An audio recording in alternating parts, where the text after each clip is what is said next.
स्वतंत्रता दिवस की पूर्व संध्या पर आप सभी को बहुत बहुत धन्यवाद। आप सभी पधारे, इसके लिए बहुत बहुत धन्यवाद आप सभी को।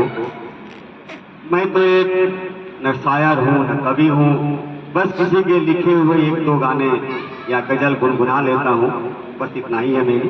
बाकी मेरे बहुत ही गणमान्य कवि लोग यहाँ बैठे हुए हैं, बहुत ही अच्छी अच्छी देशभक्ति हास्यप्रद सभी सुनाया, लेकिन मुझे कुछ लिखने पढ़ने ज्यादा आता नहीं है, इसलिए लोगों के लिखे पढ़े को भी मैं सुना लेता हूँ। इसी के मैं कोई देशभक्ति तो नहीं सुना रहा हूँ, लेकिन जो सुना रहा हूँ वो देशभक्ति से भी कम नहीं है, और ये शायद ये सबके जीवन के लिए 100% सटीक बैठता है। जो मैं ये सुनाने जा रहा हूँ, कवि ने जो लिखा है वो अपने माँ के ऊपर बहुत ही अच्छा लिखा है, उसी को मैं सुनाने जा रहा हूँ।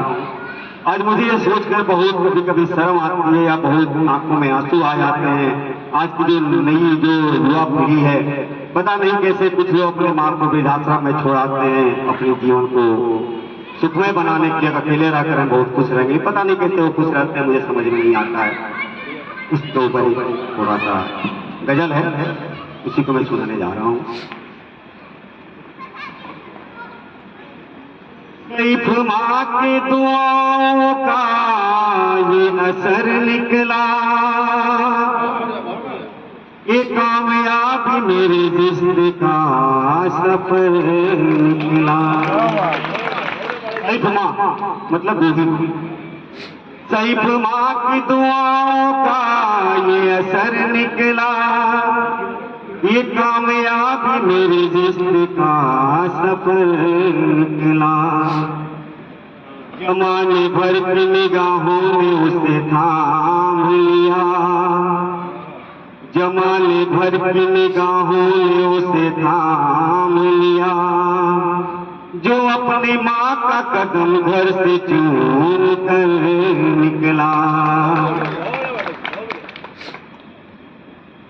सख्त राहों में भी आसान सफर लगता है, सख्त राहों में भी आसान सफर लगता है, ये मेरी माँ की दुआओं का असर लगता है। एक वीराना, एक वीराना जहाँ उम्र गुजार दी मैंने, बस माँ की तस्वीर लगाती है तो घर लगता है, बस माँ की तस्वीर लगाती है तो घर लगता है। आइए इसी को आगे बढ़ाते हुए कभी बहुत अच्छे लिखते हैं। वक्त का ये परिंदा रुका है कहाँ, मैं था पागल जो इसको बुलाता रहा। 4 पैसे कमाने मैं आया शहर, गाँव मेरा मुझे याद आता रहा, गाँव मेरा मुझे याद आता रहा, गाँव मेरा मुझे याद आता रहा। लौटता था मैं जब पाठशाला से घर, अपने हाथों से खाना खिलाती थी माँ। रात भर अपनी ममता के आंचल तले थपकियां दे के मुझको सुलाती थी माँ। सोच कर दिल में एक टीस उठती रही, रात भर दर्द मुझको जगाता रहा। गाँव मेरा मुझे याद आता रहा, गाँव मेरा मुझे याद आता रहा।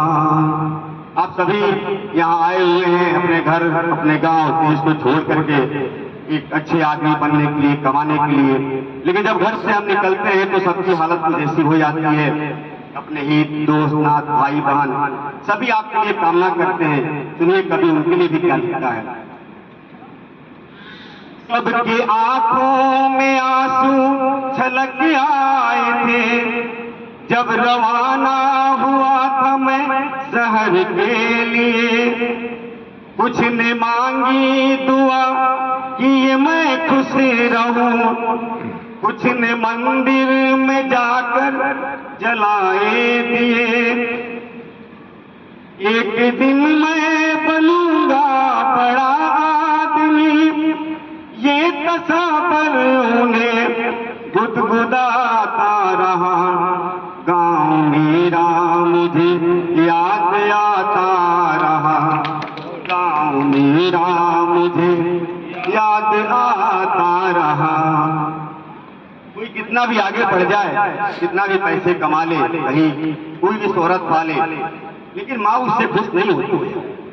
माँ को तो बस एक ही चीज चाहिए कि बेटा तू खुश रह और मेरे आंखों के सामने रह। बस माँ को यही चीज होती है कि बेटा मेरे आंखों के सामने रहे हमेशा। वो इसी में उसको समझती है बेटा मेरा बहुत बड़ा आदमी बन गया, उसके लिए कभी आगे लिखता है। माँ ये लिखती है हर बार खत में मुझे, लौट आ मेरे बेटे तुझे है कसम। तू गया जब से परदेस बेचैन हूँ, नींद आती नहीं भूख लगती है कम। मैं न चाहूं न रूं मगर क्या करूं, खत मेरी माँ का मुझको रुलाता रहा। गाँव मेरा मुझे याद आता रहा, गाँव मेरा मुझे याद आता रहा, गाँव मेरा मुझे याद आता रहा। जय हिंद। बहुत बढ़िया पाठक जी, बहुत बढ़िया।